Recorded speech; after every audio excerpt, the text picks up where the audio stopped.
کے ساتھ 10 منٹ حضرت مولانا اقبال صاحب دامت برکاتہ سے درخواست کروں گا کہ وہ کچھ نصیحتیں فرمائے تاکہ ہمیں فکر کریں.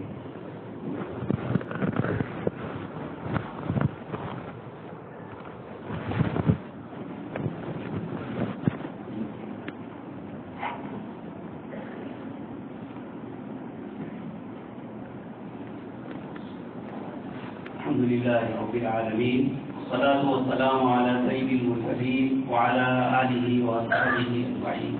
قال الله تبارك وتعالى في الكلام المجيد والفرقان الحميد: أعوذ بالله من الشيطان الرجيم، بسم الله الرحمن الرحيم. إنما يعمر مساجد الله من آمن بالله واليوم الآخر. وقال تعالى: رجال لا تلهيهم تجارة ولا بيع عن ذكر الله وإقام الصلاة. وقال النبي صلى الله عليه وسلم: من بنى لله مسجدا بنى الله له بيتا في الجنة او كما قال صلی اللہ علیہ وسلم.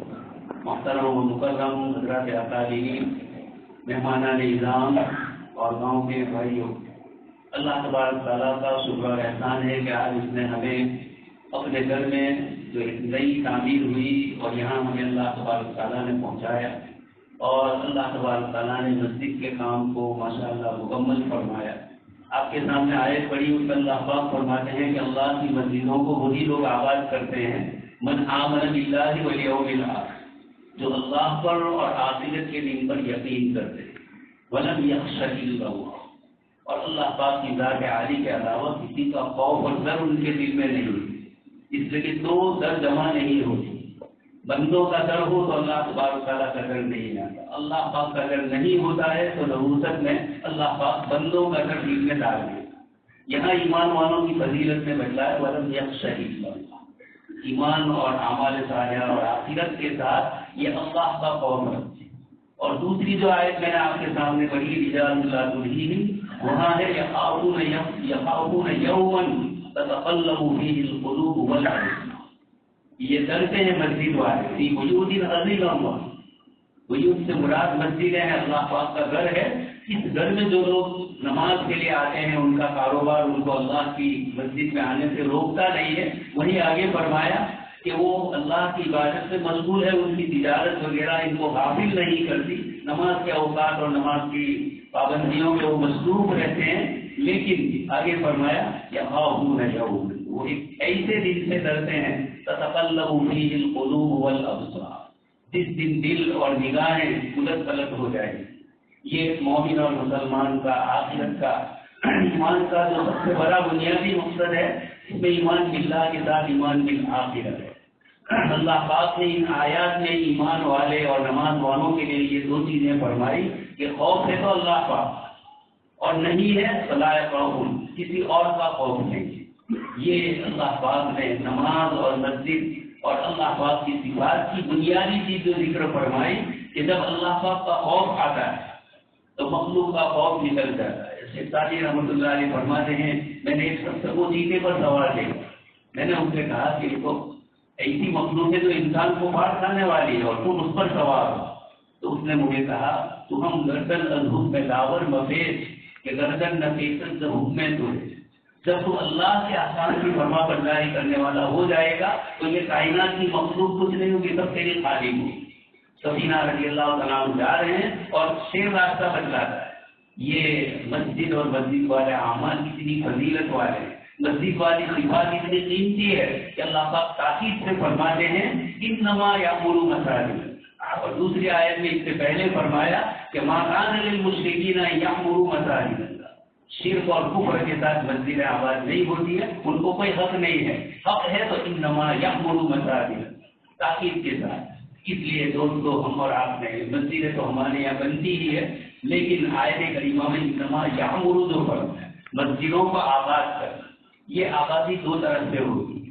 ایک تو ظاہری آبادی جو ہم نے ہمارے بھائیوں کی دیکھی ماشاءاللہ اللہ کے گھر کی شان کے مطابق ایک ایک چیز استعمال کی، اور آج اتنی چھوٹی مسجد لیکن اتنی شاندار اللہ پاک کا یہ گھر ہے. لیکن اس کے ساتھ یأمر مساجد اللہ، علامہ اقبال فرماتے ہیں کہ مسجد تو سب گھر میں بنا لی جاتی ہے، لیکن ایمان کی حرارت وانوں کو پھر اس کے بعد اس میں اس کی تعمیر ظاہری اور باطنی تعمیر یہی ہے. حدیث شریف میں ہے یتعاہد المسجد، جو شخص مسجد کی نگرانی کرتا ہے، اس میں کچرا ہو اس کو صاف کر لیتا ہے، مؤذن صاحب کا انتظار نہیں کرتا. یہ ہم سب کا فریض ہے. ہمارے یہاں ایک چھوٹا تھا غیر مسلم کام کرنے والا تھا، اس نے ایک دن کہا مسجد کی صفائی کے لیے ان کو بھیجا ہوگا. اس نے کہا کہ یہ مسجد کی صفائی ہمارا کام نہیں ہے، تم لوگوں کا کام ہے مسلمان. یہ ایک عجیب جملہ اس نے ان کا ملازم تھا، لیکن یہ جملہ اس نے کہا کہ یہ تو تم لوگوں کا کام ہے، اس پہ ثواب لینا ہے، اس پہ کوئی مؤذن کا انتظار کرنے کی ضرورت ہے. اس لیے ایک تو یہ صفائی ہے، دوسرا اس کے ساتھ مسجد میں کچھ آداب ہے. اللہ پاک کا گھر ہے. حضرت سفیان ثوری رحمۃ اللہ علیہ کو یہاں سور کہا گیا، اتفاق سے بھول سے پایا پیر آگے لگ گیا. بہت سی وجوہات ہے، ایک وجہ بھی لوگوں نے سور نام کی بتلائی تو آسمان سے آواز آئی کہ آپ ہمارے گھر میں داخل ہو رہے ہو اور دائیں اور بائیں کا پتہ نہیں. تو یہ اللہ تبارک تعالیٰ نے مجھے اور آپ کو تو آواز نہیں آئے گی کہ ان کی صحیح سے بندے ہوتے ہیں، ان سے یہ معاملہ ہوتا ہے. تو اللہ پاک نے مسجد کے آداب میں سے جو فرائض اور واجبات اور جو چیزیں ہمیں ادا کر دی ہے، ان میں ایک بڑی چیز ہے مسجد کی صفائی. اسی طرح ہمارے منہ کی صفائی، مسجد کے پیشاب خانوں میں، مسجد کے وضو خانے میں گندی ہمارے منہ سے نکلی ہوئی ایسی چیزیں کھا پی کر مسجد کو اس سے محفوظ رکھنا. دوست اور بزرگوں یہ انتہائی بری چیز ہے. حضرت شیخ زکریا رحمۃ اللہ علیہ سے کسی نے پوچھا کہ سگریٹ پینے والے کا کیا معاملہ ہوگا؟ سوال پوچھا. حضرت نے فرمایا اللہ کے رسول صلی اللہ علیہ وسلم کی زیارت نصیب نہیں ہوگی خواب ہے. جس منہ سے گندگی نکلتی ہو اور کہاں اللہ کے رسول صلی اللہ علیہ وسلم جس کی بنائی. ہمارے استاد محترم حضرت مولانا شیر علی صاحب مذاق میں کہتے تھے ہندوستان میں مردوں کو غیر آتا ہے، منہ سے جو پچکاریاں مارتے ہیں تو کہا یہ مردوں کو غیر آ رہا ہے. یہ گندی چیزیں مسجدوں میں ہم دیکھتے ہیں، ہمارے یہاں پیشاب خانوں میں اچھی سے اچھی ٹائلس لگائی ہے لیکن لوگ اس کو اگا. جس نبی نے اپنے امتی کو پیاز اور لہسن کھانے کے بعد صاف صفائی مکمل نہ ہو اس سے پہلے مسجد میں آنے سے روکا. ایسی بات کر رہی مسجد میں فرشتے ان کو وہ چیز پسند ہوتی ہے نور رحمانیت کا، ان کو پسند ہے اچھی چیز ہے، خوشبوئیں پسند ہے، تو مسجد کو خوشبو سے آباد کیا ہے. اور سب سے بڑی چیز ہے محلے کے جو حضرات ہیں ان سے گزارش کروں گا کہ مسجد کو نماز سے آباد کرو، ذکر اللہ سے آباد کرو، تلاوت سے آباد کرو. یہی سب سے بڑی چیز. اللہ تبارک تعالیٰ سے دعا ہے اللہ پاک ہم سب کو کہیں سنی باتوں پر عمل کرنے کی توفیق نصیب فرمائے. آمین.